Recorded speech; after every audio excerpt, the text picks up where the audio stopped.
Eu crio grandes expectativas. Muitas expectativas altíssimas. Please. Nada de decepcionar a prof, porque eu fico triste. E se eu ficar triste, eu desconto em você, já viu? Né?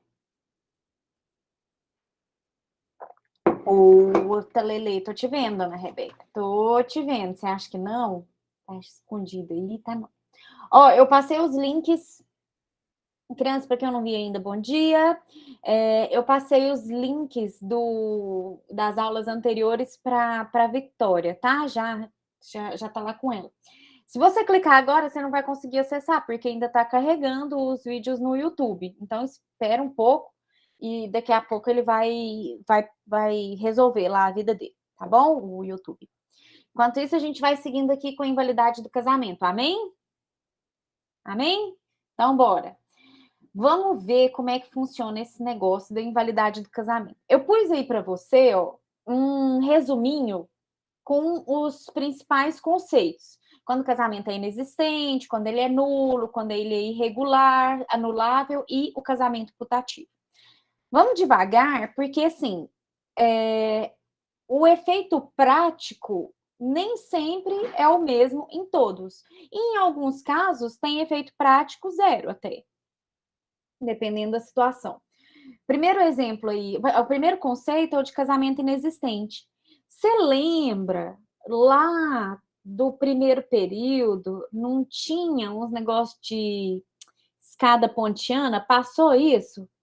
Lá não passou? Escada pontiana? Os elementos do negócio jurídico, né? O degrau da existência, da validade, da eficácia, não tinha isso? Lembra, né? Escada pontiana, por conta do coleguinha Ponte de Miranda, né? O coleguinha não tinha nada a fazer, não sei, escrever um monte de livro de direito civil, direito agrário, direito de família. Até de baleias o homem escreveu, porque não tinha nada para fazer na vida. Lá naquela parte do direito civil, a gente aprende que nós temos 3 degraus até que um negócio jurídico produza efeitos completamente. Então, ele precisa existir, né, o degrau da existência, depois da validade, vou colocando aqui e a gente vai conversando, tá? Validade e eficácia.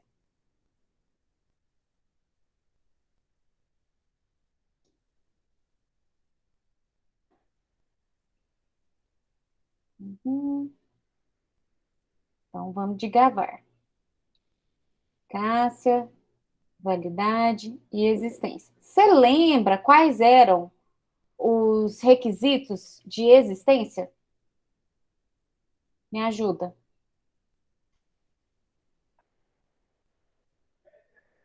Lembra?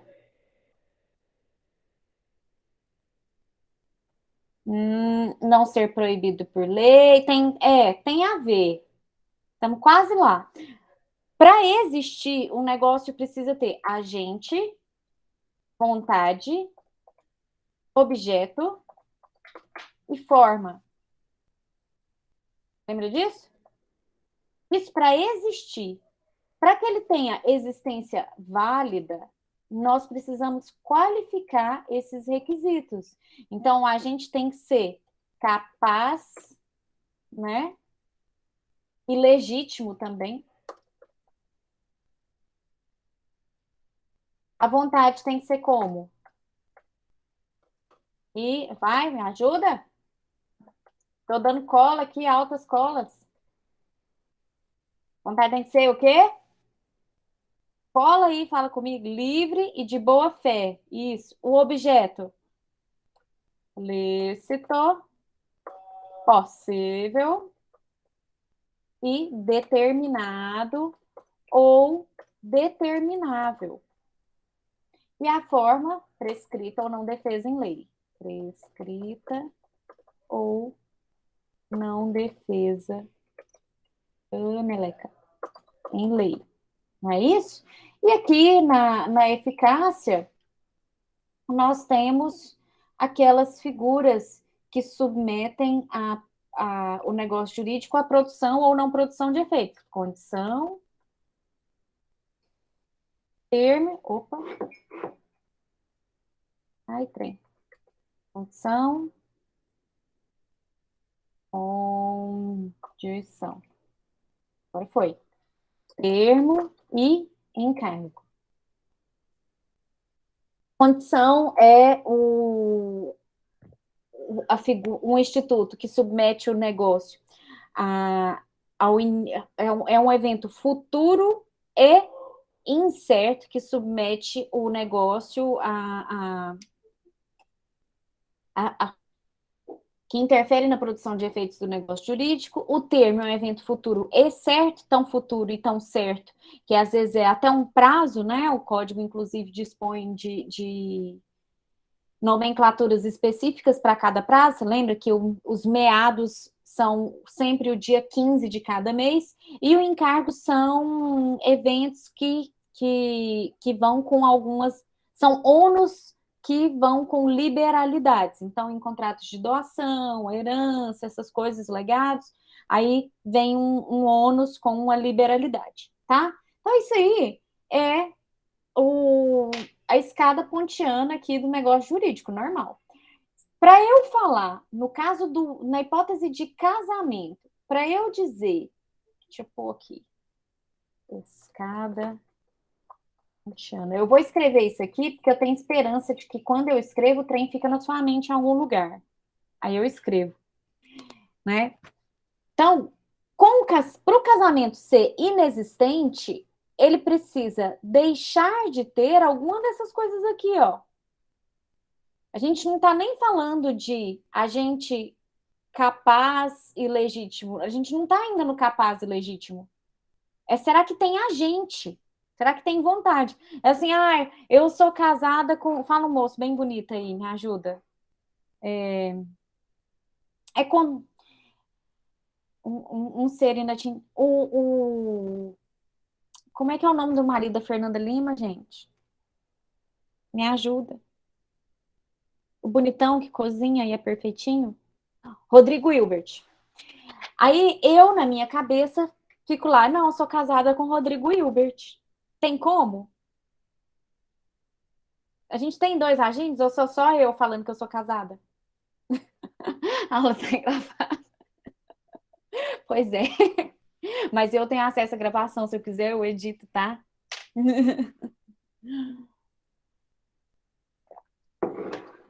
Então, não tem nem agente. Nesse caso, o casamento inexistente não produz efeito algum, né? Eu não preciso nem ter dúvidas com relação a isso. Aí, ó, a menos que um dos cônjuges estejam de boa fé. Eu posso até estar de boa fé, mas vai ter efeito como? Regime de bens? Oi? Tem nada a ver. Vontade, não tem nem manifestação de vontade. Então, nosso casamento, apesar de eu falar que ele existe, não existe. Objeto, né? O objeto é a comunhão de vida, também não existe. E a forma? A forma é onde a gente pode ter alguma dúvida. Exemplo. Sabe aquele casamento na praia? Só a pessoa com outra pessoa vai lá e fala assim: vamos casar? Vamos.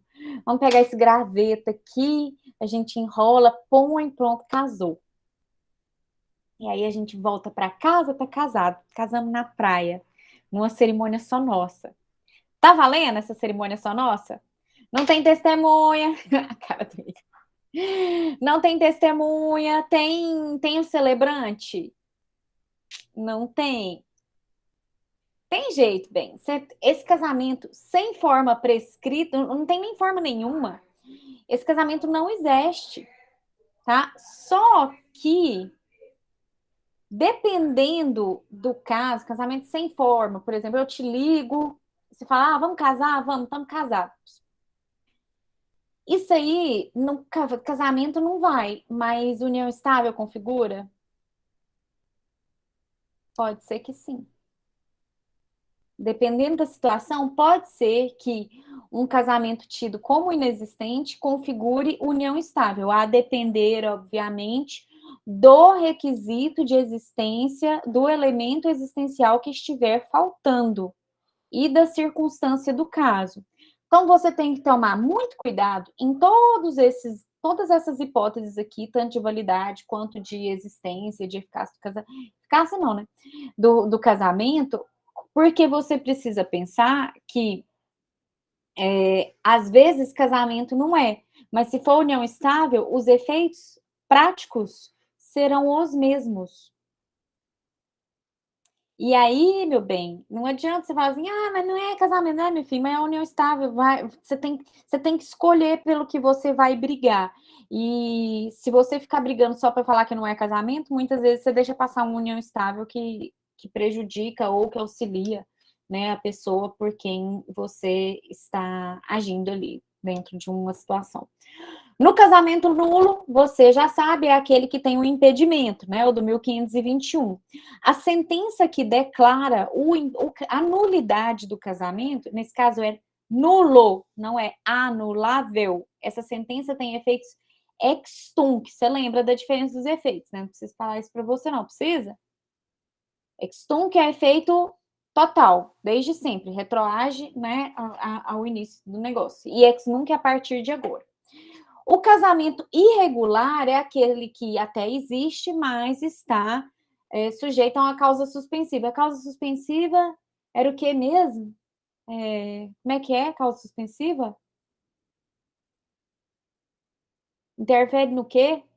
No hã? Regime de bens. Hã? Hã? Tô pensando em vício, mas eu nem vou me Regime de arriscar. bens, regime de bens. Regime de bens. Fala regime de bens. Nossa, vocês estão muito Isso, obrigada, Johnny. Não é possível que o povo tá tudo tão ruim de cola, credo. É o regime de bens, tá? Então o povo diz casamento irregular. Quando você lê casamento irregular, você já sabe que é isso, tá? Prof, para que serve isso? Para ganhar dinheiro, prova de concurso, só isso. Casamento anulável é aquele que existe, mas está sujeito à anulação. Só que, como ele é anulável, ele pode ser o quê? Convalidado. Igualzinho, nossa, prova, igualzinho os outros negócios jurídicos antigos, é bem, mesma coisa, tá? Sentença também, nesse caso, tem efeitos ex tunc.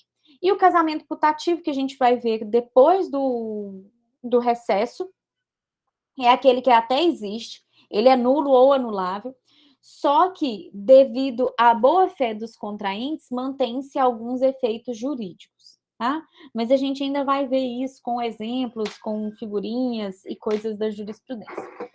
Vamos ver um de cada aqui, de gavarzinho, para a gente poder resolver a nossa vida, e aí a gente vai seguindo, tá? Então, olha só. Primeiro, os elementos essenciais do casamento enumerados pelos estudiosos são a manifestação de vontade e a celebração por autoridade competente.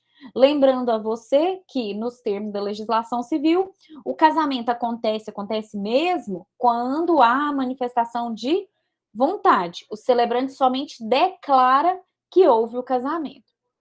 Então, um problema com casamento é esse aí, coloquei o exemplo para você, ó. Juiz de paz é feito com juiz de paz, tudo direitinho, mas ele é feito com um juiz de outra comarca.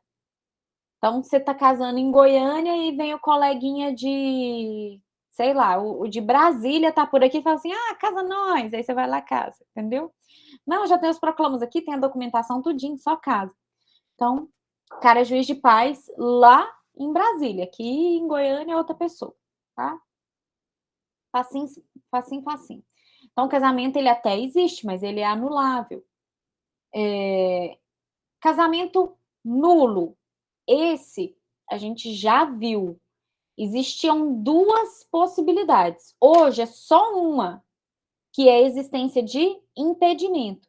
Antigamente, até 2015, a gente tinha essa outra possibilidade aqui, que graças a Deus foi revogado pelo Estatuto da Pessoa com Deficiência, que é a nulidade do casamento da pessoa com enfermidades mentais. E aí se incluíam as pessoas, né, nesse entendimento, se incluíam as pessoas que tinham síndrome de Down, que tinham, às vezes, Asperger, qualquer outra enfermidade nesse mesmo sentido. E você sabe muito bem que hoje a gente entende o direito civil muito mais dentro do critério afetivo e existencial do que somente no patrimonial. Então, deixa o povo casar e ser feliz, né? Todo mundo pode. Aí a declaração de nulidade pode ser promovida por ação direta, por qualquer interessado, tá aqui, né? Só para destacar para você, só para a gente lembrar, isso aqui a gente já está cansado de ver. E aí, algumas observações, tá? O casamento ele é nulo, mas ele depende de ação que declare a nulidade. Então, precisa promover a ação. Tanto é que a gente tem aqui os legitimados, né? Depois, depois de casar, o juízo não pode declarar anulação de ofício. Alguém tem que promover. E os impedimentos até a celebração, esses sim, podem ir de ofício. Tá vendo aqui o 1522, ó? Podem ser apostos até o momento da celebração por qualquer pessoa capaz e o juiz ou oficial do registro, se tiver conhecimento, declara de ofício. Então, lembra que casos de nulidade do casamento até a celebração, qualquer um pode se manifestar e pode ser declarado de ofício. Depois da celebração, precisa de processo na justiça, precisa de juízo para declarar e são só os legitimados aqui do 1549 que podem promover.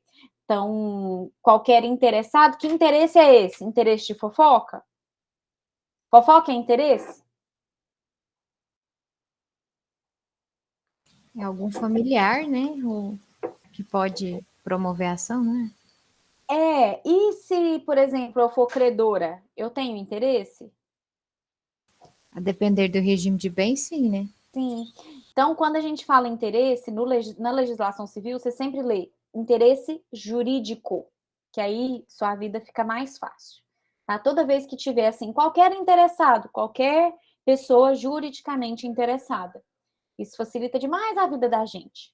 Tá? Toda vez que tiver interesse, você lembra, interesse jurídico. Não é fofoca, não é a pessoa que queria casar com aquela outra pessoa e falar assim, agora eu vou destruir esse casamento. Não é isso, tá? Casou, acabou. Aí só promovendo a ação, tá? Existia no Código de 1916 um negócio muito interessante que era o curador do vínculo, que era a pessoa que ficava lá defendendo o casamento, entendeu? Então, entrava com a ação para ir lá anular o casamento, aí tinha um ser que ficava defendendo o casamento, falando, não, não é isso não, deixa o povo e tal, né? Aí tá aqui a sentença, coloquei, a gente já falou disso. Mas olha só, gente, olha que gracinha. Uma jurisprudência foi a última que eu achei que fala de curador do vínculo aqui no TJGO. Olha o ano, 1995. Você já tinha nascido nesse ano? Já, né? Tinha não? Ai, senhor, deixa eu até beber uma água aqui. Pois é, então. Nossa senhora, um momento de realização aqui da minha vida. Ó que legalzinho. O curador do vínculo foi nomeado, né, indicado para defender o casamento e ele não trabalhou direito. E aí tá aqui a jurisprudência, o povo reclamando que o casamento era nulo, sim, porque o curador do vínculo não se esforçou. Ó, o fato do curador do vínculo não se empenhar com afinco não constitui motivo de nulidade do processo, ainda mais quando não está obrigado a defender o vínculo matrimonial contraído sob o vício da bigamia. Pois é, era mera expectativa. Pois é, gente. Ai, credo. Tô velha, senhor. Então, tinha o curador do vínculo. Hoje, graças a Deus, isso não existe mais, não, com essas bobagens, tá?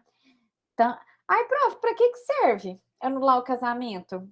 Qual que é a função social disso? Porque, olha só, os casos aqui, ó.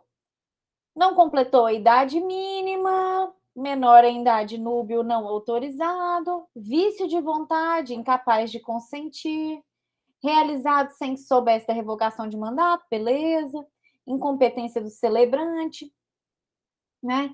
casamento é contraído também mediante erro, coação, não sei o quê. Gente, para que isso aqui, você acha que é fácil de provar isso aqui? Sabe para que serve anular casamento? Serve para uma coisa só. Quando você anula o casamento, você volta a ser solteiro, solteira. Então você tem o estado civil de pessoa solteira. Isso, em 1950, né, era importante, porque a pessoa desquitada, nossa senhora, você está tentando, Vitória, por quê? Muito católico, muito religioso? Não, bota som É uma aí, mulher, menina muito, conta. é uma mocinha muito jovem, né? Ela casou, tinha acabado de completar 18. E aí ela não ficou nem 2 meses casada. Aí a gente está tentando fazer a anulação, porque ele obrigou ela a casar, porque ele tinha um valor da avó dele receber de testamento. Porque ele só recebia se ele fosse casado. Isso. A avó dele escreveu lá bem bonitinho, né, lá no testamento e tal. Aí ele foi dar o tombo na avó. Entrou na cabeça dela para ela casar e a bobona foi e casou. Ixi. Eu tenho certeza que não vamos conseguir não, né?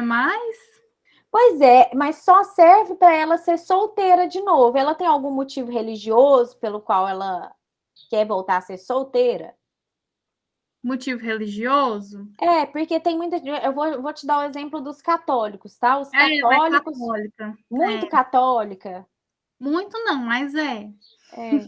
Porque quando a pessoa, assim, às vezes é muito católica, muito religiosa, eu falo católico porque, né, tradicionalmente é o mais problemático nesse sentido de divórcio e tal.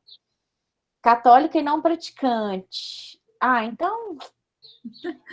Calma, Solange, calma. Então, nesse caso, se a pessoa ela volta a ter o estado de solteira, não é mais fácil divorciar? Porque sobre os bens, o que você vai ter que fazer? Mesma coisa, partilha, mesma coisa. Você vai ter que avaliar os bens para partilhar, caso haja partilha, né? Porque também tem.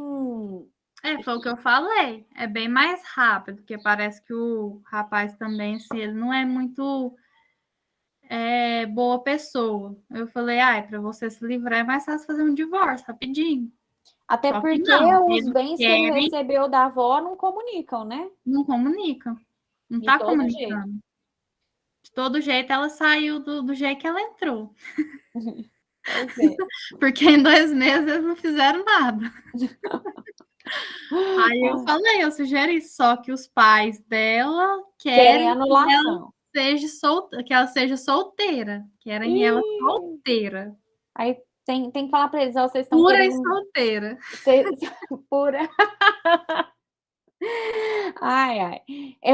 Vocês estão querendo que ela fica mais tempo enrolada com o encosto. Peraí.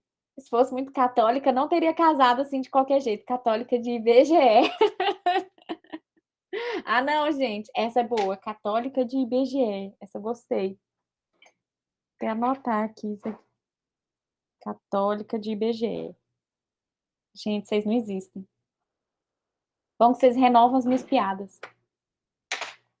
Você ficou de fora. Não, gente. É porque quando a pessoa não sabe o que ela é, que ela não é nada, que ela não faz nada, ela fala que ela é católica, entendeu? Muita gente faz isso. Mas tem esses casos de pessoas muito religiosas, né? Tanto católicas quanto evangélicas, às vezes, que não pode divorciar. Eu já contei para vocês o caso de um divórcio que eu tive aqui, que o meu cliente disse que ele casou mais velho, já contei esse caso, né? E aí, a ex dele não queria divorciar, porque crente não divorcia. Ela falava pra ele que ela não assinava divórcio, porque crente não divorcia. Se contou, eu não lembro. Não? Vou contar de novo. Pois é. Não, mas eu acho que eu contei esse caso, sim, porque... Eu contei sim. Mas eu contei outra parte dele, eu acho. que é porque ele casou mais velho, né? E aí ela queria fazer umas coisas que não eram cristãs. E aí eles separaram. Queria ter intimidade de um jeito que não era cristão. E ela falou para ele que mesmo assim, que crente não divorcia. Então ela não ia divorciar. Então tem essa, sabe? Tem essas coisas. E às vezes divorciar a pessoa não vai, mas anular o casamento ela vai, como os pais da coleguinha lá que querem que ela volte a ser solteira e pura, né? Isso em 1950 era muito sucesso, porque servia para proteger a dignidade da pessoa desquitada, porque, nossa, desquitada, gente, era uma vergonha, coisa horrorosa a pessoa ser separada, está doido? Então, anula o casamento, ela pode começar a vida dela de novo, entendeu? Tudo bem, solteiríssima, era muito bom isso, a pessoa não ficava falada, sabe? Que meio que apagava esse erro na vida dela. Hoje não, você vai lá, faz o divórcio no cartório, pronto, numa tarde você fica livre do encosto que tá te incomodando. Então, resolve, é fácil. Aí, ó, estão aqui os casos, e no 1550 a gente não precisa ficar lendo aqui devagarzinho, não é só esse aqui da incompetência do celebrante. O casamento subsiste por aquele que, sem possuir competência exigida, exercer publicamente as funções de juiz de casamentos e, nessa qualidade, tiver registrado o ato no registro civil. Sabe aqueles cartórios de interior do interior do interior? Tem a micrópole lá com 1.000 habitantes? E aí tem a pessoa que é o juiz de paz, sempre fez os casamentos, mas ele não é cartorário? E aí ele vai lá e registra, arruma tudo direitinho, tá? Então, mesmo assim, subsistem os efeitos do casamento. Isso aqui, mesma coisa. É o tipo de figura que vai perdendo o sentido porque a gente tem união estável. Então, você usa o casamento, né, o documento, para provar a união estável e resolve a vida, porque o efeito é o mesmo, tá? Pessoa com deficiência mental e intelectual em idade núbia poderá contrair matrimônio, expressando a sua vontade diretamente por meio de seu responsável ou curador. Problema nenhum. Isso aqui, depois da lei da pessoa com deficiência, do estatuto da pessoa com deficiência, também é figura só explicativa. A minha única dúvida, e essa é uma dúvida minha que eu ainda estou pesquisando, não achei, é quanto a essa palavra núbia, porque o legislador usa aqui, ó, o adjetivo núbio. Núbia, ou núbio, do que eu vi, vem da Núbia, que é uma região na África. Então, não sei porque que isso aqui está escrito aqui desse jeito. Se você achar em algum lugar, me fala, porque eu tô curiosa, tá? Procurei e não achei. Mas, enfim. E a gente tem no código ainda uns resquícios de umas coisas que são interessantes. Aqui no inciso 5º. Casamento realizado por mandatário, sem que ele ou outro contraente soubesse da revogação do mandato. Pode casar por procuração, não pode? A pessoa vai lá, casa por procuração. Só que, antes do casamento, acontece a revogação do mandato e o mandatário, ou seja, né, a pessoa que está lá representando, não está sabendo de nada.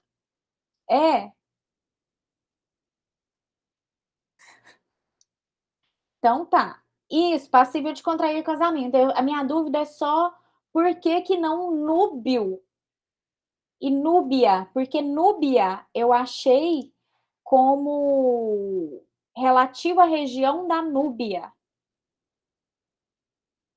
E aí até o Google me corrigiu. Eu escrevi só Núbia. Núbio. Depois a gente olha. Depois, calma. Aguenta, Amanda. Depois você olha. Então, que acontece? A pessoa não fica sabendo, vai lá e casa. Só que ela casa, ó a situação do código. E depois disso ainda tem a lua de mel? Se tiver a lua de mel, então não tá dentro aqui, não. Se tiver coabitação, como que se, não quero casar. Aí vai lá e vai da lua de mel, você quer participar. Casar não quer. Mas aí encontra e participa da lua de mel numa boa. Oi? Então, o legislador entende a participação na coabitação como geradora de efeitos jurídicos, de confirmação da vontade, tá? A mesma coisa vai acontecer em hipóteses de coação. Ai, tô casando obrigado, tô casando obrigado. Aí na lua de mel participa voluntariamente. Não sai correndo. Eu só casei porque pôs uma arma na minha cabeça e eu tive que casar com ele. Mas na lua de mel não fugiu. Ficou lá para participar. Então, coabitação gera efeitos jurídicos também de reconhecimento de vontade de permanecer casado, tá? Aí, ó, se fala que não vai casar, revoga o mandato, mas participa na lua de mel, então não entra aqui não. Problemas, produção? Não? Aí, ó, seguindo. Casamento pode ser anulado por vício de vontade, se houver por parte dos nubentes, ao consentir, erro quanto à pessoa do outro. Considera-se erro essencial. Aí o 1557 te coloca aqui as possibilidades de erro. Dolo. Dolo tá aqui? Ou é só erro que ele tá falando? Tá aqui? Dolo, lesão? Tá aqui? Não, né? Só erro. Então, não inventarás. Amém? Aí, ó, o erro pode ser quanto à identidade, a honra, boa fama. É isso que tá lá no seu processo, Vitória? É esse aqui que vocês estão usando?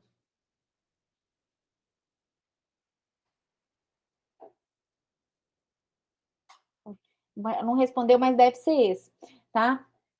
Ignorância de crime que foi cometido por um dos cônjuges antes do casamento.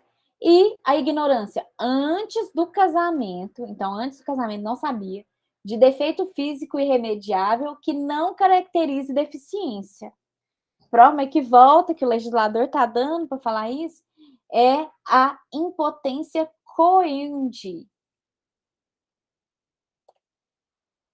A pessoa não é apta a comparecer não é nem deveres, né, do casamento. Não dá para você falar que é dever do casamento mais. Comparecer na parte da coabitação, entendeu? Impotência coende. Aí o legislador, não podemos dizer isso, broxa, né? Não podemos falar assim, não pode para a pessoa broxa. Não pode. Então, fala assim, defeito físico irremediável que não caracteriza deficiência. Entendeu? É um dos casos. Moléstia grave transmissível, né? O caso de DST, que pode ser transmissível para a pessoa ou para a descendência. Fulano não pode ter filho porque ele tem uma doença degenerativa, sei lá, alguma coisa, e todos os filhos que ele tiver vão nascer com essa doença. Então, nesse caso, se não sabia antes do casamento, o que, venhamos e convenhamos, nesse mundo de internet, Facebook, Instagram, é um negócio muito difícil, né? É mais fácil divorciar, bem, né? Pois é, núbio. Mas por que tem esse artigo no final, núbio, núbia?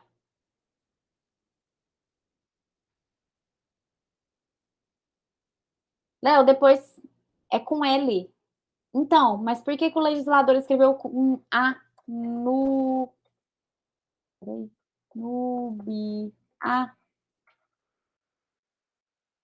Errou mesmo. Mas ele significa outra coisa. Esse é o meu problema, Amanda. Eu tô implicada demais com esse trem. Eu dei uma pesquisada aqui no Google, tipo assim, quando fala núbia e núbio, é realmente aquela que a senhora falou, né? Que é da região lá. Então, assim, eu acho que o legislador errou mesmo. Pois é, que marmota, gente. Escreveu errado. Não. Que trem mais desconfigurado. Eu, hein? Bora. O legislador fez EAD. Ai, gente, vocês não existem. Problemas aqui até agora? Não? Então tá. Casinho para vocês, Ação de anulação de casamento. Anulação do casamento é medida excepcional comportável nos casos do 1550. O suposto erro essencial apontado não surge de maneira cristalina, de forma substancial, na medida em que as afirmações da apelante traduzem-se em mera insatisfação com o relacionamento conjugal, advindo de uma convivência infeliz, decorrente de problemas financeiros e ou aborrecimentos do cotidiano. Ou seja, se você errou porque você achou que ele ou ela fossem uma pessoa que guardasse as coisas depois de usar, que não deixasse a toalha molhada em cima dos negócios, que não assistisse televisão alta, então, meu filho, só divorcia e dá sossego pro judiciário, tá? É isso que o julgador tá falando aí desde algum tempo. Pode possuir se for ignorado pelo casamento e a pessoa tinha HIV ou qualquer doença grave transmissível, tá? Pode ser até, sei lá, como é que chama? Aquela da Bíblia, hanseníase, né? Então, é tratável e tal, mas aí a pessoa tem um problema, sei lá o que é da pessoa. Se for grave e for transmissível, e aí ou para você ou para os seus filhos, então isso, anemia falciforme, um trem assim. Demais, muito preconceituoso, também acho. Mas ignorância antes do casamento, né? Enfim, isso aí, no fim das contas, é mais fácil divorciar também, gente. Casou enganada, vai lá, divorcia, dá sossego. Né? Eu acho. Aí, ó o caso de anulação aí de 2012. O processo começou em 2009, ó. Que TJGO também. Anulação em 2012. Anulação de casamento, erro essencial contra a pessoa do outro cônjuge, requisitos, configuração. Princípio da confiança no juiz da causa, isso aqui é outra coisa. Aí, ó. É anulável o enlace matrimonial realizado à margem de sua função social, sem os relevos constitutivos de uma verdadeira entidade familiar. Ó, por que anulou? No caso, circunstâncias reveladoras de que a requerente octogenária, de boa fé, contraiu núpcias com pessoa que lhe enganou. A vozinha de 80 anos, né? Casou. Casou porque para satisfazer interesses próprios, né? De fundo principalmente econômico. Golpe do baú. Aí vai lá e anula o casamento da vozinha que casou porque ia passar pelo golpe do baú, entendeu? Anemia falciforme gera anulação de casamento? Pode ser motivo de fundamentação de anulação, sim, Igor. Aí você vai ter que colocar lá, né? Você que vai ter que estudar a doença, cada doença aí, pensar e ver o caso do seu cliente. Tá? Vocês querem a questão dessa na prova?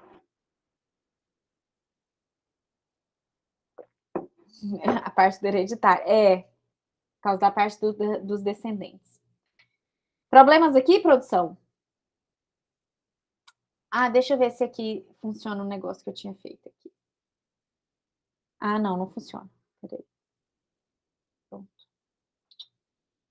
Vou ter que fazer aqui no manual. Bom, olha só. Mais um caso. Erro essencial sobre a pessoa do outro cônjuge. Recusa do débito conjugal. Gente, olha, isso aqui é 2010. Não tem tanto tempo assim, não. Você já tinha nascido. Né?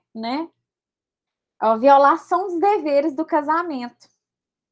Aí, ó, o débito sexual conduz ao descumprimento do dever conjugal da vida em comum, nos termos do 1566 Código Civil, o que acarreta a dissolução do casamento através de separação judicial, considerando que mera decepção do cônjuge quanto à periodicidade das relações íntimas não tem a faculdade de acarretar a anulação do casamento. Pessoa queria anulação porque a frequência do ato sexual não era a adequada no entender aí do ser que queria anulação. Pois é. E o povo leva esses barracos para o judiciário. E o judiciário, até um bom tempo atrás aí, e eventualmente você vai encontrar, vai entendia que havia direito a coabitação, a relação sexual. Pois é, passei no concurso para isso. Acompanha aqui comigo 1566, ó. São deveres de ambos os cônjuges: fidelidade recíproca, vida em comum, no domicílio conjugal, mútua assistência, sustento, guarda, educação dos filhos, respeito e consideração mútuos. Cadê o sexo aí? Caça aí para mim.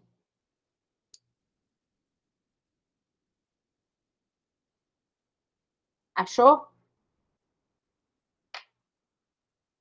Hoje, esse entendimento de débito, direito ao débito sexual, gente, isso hoje é um negócio tão ultrapassado e tão, assim, ridículo até, que as pessoas já têm o entendimento de que forçar a outra a uma relação sexual indesejada ou no momento em que ela não deseja, chama como? Estupro. E isso aí, olha aí, 2010. Então, assim, eles estão discutindo aqui a anulação do casamento, né? E aí tá tudo normal. Ah, recusa ao débito sexual, beleza, não sei o quê. E aí ele não deu anulação porque ele disse que é caso de separação, né? Caso não é caso de anulação. Aqui que ainda tinha, né? Separação na época.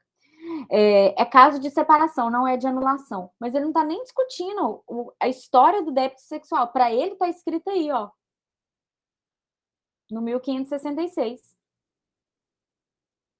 Hoje, finalmente, a gente já interpreta que não há direito ao corpo do outro.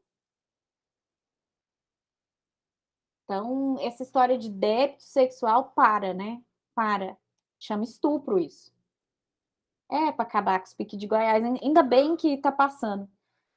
Tinha processo sem resolução do mérito? Não. Ainda indefere mesmo o pedido. Aqui de anulação, né? Mas o pedido dele foi para dele ou dela, a gente não sabe, foi para anular o casamento. Então indefere. Claro. Divórcio é direito potestativo. A qualquer tempo você pode requerer e vai sair, sempre. Graças a Deus. O divórcio é bíblico. E outras possibilidades de anulação que o pessoal menciona aí na doutrina, na jurisprudência, por aí, né? Então, se a pessoa não tem ou não teve desejo de se relacionar sexualmente, então, nesse caso, dá para pedir anulação. Ah, quer casar para ser amigo? Então, aí pede anulação. Isso é doutrina, tá? Não vou nem entrar nesse mérito do débito sexual, enfim. Você vê que no caso aqui o problema era a regularidade, né? Aqui é porque nunca. Prostituição anterior ao casamento, Maria Helena Diniz levanta. Então, nesse caso, se conhecido só depois do casamento, e aí a pessoa vai discutir dentro dessa ideia de respeito, a honra, boa fama, coisas que tornem insuportável a vida em comum e a pessoa foi enganada, tá? Casou com a Bruna Surfistinha e não sabia quem ela era, sei lá. Entendeu? Então, se não gera anulação, aí é a hipótese de divórcio. Então, erro quanto a... coisas que aparecem nos TJs por aí. Erro quanto à sogra. Né? Ah, eu não sabia que minha sogra era desse jeito. Então, meu filho, se tá insuportável, divorcia. Pouco tempo de namoro, caso de divórcio. Infidelidade, divórcio, tá? Tudo isso aí, caso de divórcio. E impotência generante, que é a impossibilidade de gerar filhos. Se a pessoa quiser separar por causa disso, é divórcio e não anulação, tá? Esse aí é a coisinha que gosta de cair em concurso, porque o povo confunde a impossibilidade de ter relações sexuais com a impossibilidade de gerar filhos. Sogra é para sempre, exatamente, né? E meu filho, para sempre, mas é aquele negócio, né? Se for casado, tem que passar o Natal. Mas o povo não presta atenção na hora de escolher a sogra, Eu sou esperta, minha filha, escolhi uma sogra ótima. Mas o quê? Ó, tem visão. Podemos, pessoal? Seguindo? Dolaci? Ó, casamento anulável por coação. A ideia é proteger aquela pessoa que foi coagida. Lembrando a você que o nome do ser que foi coagido vai aparecer aí nas provas, nos lugares, é coacto. Você quer proteger o coacto. Aí, coacto, quem está coagindo é quem? É o coator, né? Então, é anulável o casamento também, né? Desde que haja fundado temor de mal considerável, iminente, mesmo as coisas da coação lá do início do negócio jurídico. Só que, nesse caso, se a pessoa sofre coação e participa da coabitação, participa da lua de mel, aí valida o ato, aí. Então, né? Eu gosto dessas figurinhas assim de topo de bolo com a pessoa amarradinha. É caso claro de coação. Aí. Dá até para falar que o casamento é inexistente, porque ele tá lá, mas ele não tá manifestando a vontade dele. Né? Já é prova. Aí. O povo não pensa na repercussão jurídica, né? Anulação por idade, nós temos o casamento, não se anula o casamento por idade se resulta de gravidez, resquício 1950 aí para você, né? A anulação de menor de 16 anos pode ser requerida pelo próprio cônjuge, por representante legal, por ascendentes, tranquilo. E o menor sem idade núbio pode, depois de completar, confirmar o casamento, caso ele queira. Lógico, tudo que é anulável pode ser confirmado depois, o negócio pode ser convalidado. No caso do menor em idade núbio, mas sem capacidade civil, né, entre 16 e 18 anos, casamento não autorizado pode ser anulado, tem um prazo de 180 dias. E aí, esse artigo aqui, você tem que tomar cuidado para ler ele, porque a leitura dele é confusa, ó. Aí, ó. Só poderá ser anulado se a ação for proposta em 180 dias por iniciativa do incapaz, ao deixar de sê-lo, seus representantes legais ou de seus herdeiros necessários. E aí você tem que ler assim, ó. 180 dias por iniciativa do incapaz ao deixar de sê-lo, contado do dia em que cessou a incapacidade, de seus representantes legais, a partir do casamento, ou de seus herdeiros, a partir da morte do incapaz. Vendo? Então, você tem que ler o prazo em cima e onde conta tá lá no parágrafo 1º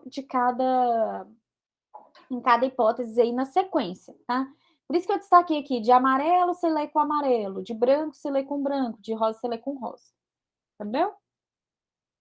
Ficou muito maravilhoso, não? Mas dá para você entender que você é uma criança esperta.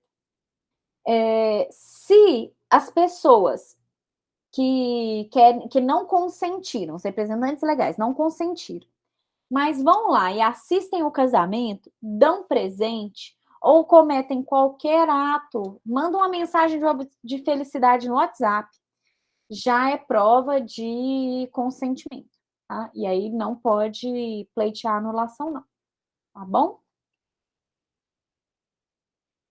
Quanto aos prazos, estão aqui no 1560, 180 dias, né? No caso do incapaz de consentir, 2 anos para a autoridade incompetente, 3 anos no caso de erro, 4 anos se houver coação. O prazo de 4 anos é o mesmo prazo que existe lá na coação para os negócios jurídicos em geral. Esses prazos aqui é prescrição e decadência?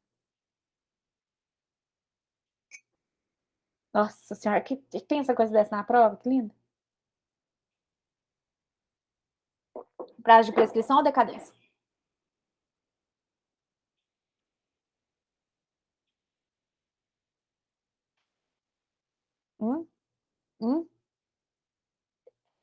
Decadência, muito bem, muito bem. Por quê? Porque é direito potestativo, bebê. E além disso, ainda tem aquele macetinho do código que... Oi? Não, todos os prazos do 205 e do 206 são prescricionais. Os demais prazos que estão no Código Civil são todos decadenciais. Exemplo desse, tá? A Luciana falou, a doutrina também. E a possibilidade de você anular um casamento, anulação de negócio jurídico é direito potestativo, tá? Se você pedir a outra pessoa, e, obviamente, houver decisão que reconheça isso, a outra pessoa tem que se sujeitar. Existe uma sujeição, tá? Não é só porque a Luciana falou, não. Eu, hein? Constatado o vício, a sujeição, a decisão judicial. O juízo só constata que o vício existe. Então, constatado o vício, há que se sujeitar à anulação ou nulidade do negócio jurídico, tudo bem? E ainda tem esse macetezinho. 205 e 206 do Código Civil são os prazos prescricionais do Código. O resto, tudo decadencial no Código. Então, se eu tiver... Não, só amanhã, Léo. Só amanhã. Amanhã é a defesa. Ai, gente, por que vocês me lembraram disso? Ora, ai, minha mão já tá... Eu já tô ficando nervosa agora. E na hipótese de revogação de mandato, é de 180 dias, tá? O prazo para nós. Difícil, produção? Prof, esses prazos eu tenho que saber? Você tem que dar uma lida, assim, mais ou menos, saber mais ou menos, tá? O único prazo que esse você tem que saber mesmo, é o da coação. E o do erro, que nesse caso é de 3 anos, né? O prazo para o erro do negócio jurídico geral é de 4 anos, aqui é 3. Em prova de concurso que for cair direito de família, assim, pesado mesmo, é bom você saber. Tá? Quando cai direito de família pesado, aí é bom você saber. Para a vida, desnecessário. E para a OAB também só esses dois. Que eu me lembro, sim. Problemas, crianças? Difícil? Vocês estão aí tranquilos, mas é muita matéria. Vocês já olharam isso aí na doutrina? Como é que tá? Já olharam? Você viu, Arila? Tem muita coisa lá, não tem? Que passou. Jantar, tomar café. Oi. Pois é, tem trem demais já. Tem demais. Então, eu tenho fé que você tá assistindo a aula e tá lendo as coisas no código e na doutrina, não tá? Porque nem dá, né, pra na aula falar tudo. Sempre é muito pouco. Impossível. Seja presencial, seja no online aqui, não tem jeito, impossível. Né? E Rebeca, tô te observando, trem custoso. Crianças, nós encerramos o nosso ano de 2020, antes do recesso aqui, 2021 aqui, né? 2020, o ano que não acabou. E 2021 a gente vai terminar com ele em março, tá? Então tenha fé. A fé que a gente vai terminar esse ano de 2021 e começar 2022 em abril. Isso? Vai dar certo. Pensa que nós vamos sobreviver, porque a gente vai mesmo. A gente já chegou até aqui, gente. Até aqui. Olha que coisa mais linda. Tá? Se você tiver perguntas, dúvidas, questionamentos, indagações, fica aqui comigo. Se não, um beijo. E caso você queira participar lá, assistir minha defesa amanhã, se não estiver fazendo nada, será muito bem-vindo, tá bom? Beijo para vocês. Quem for de ficar, fica. Quem for de ir, beijo. Tchau, tchau, tchau. Juízo. Ai, amém, Vitória. Beijo, beijo, Rebeca.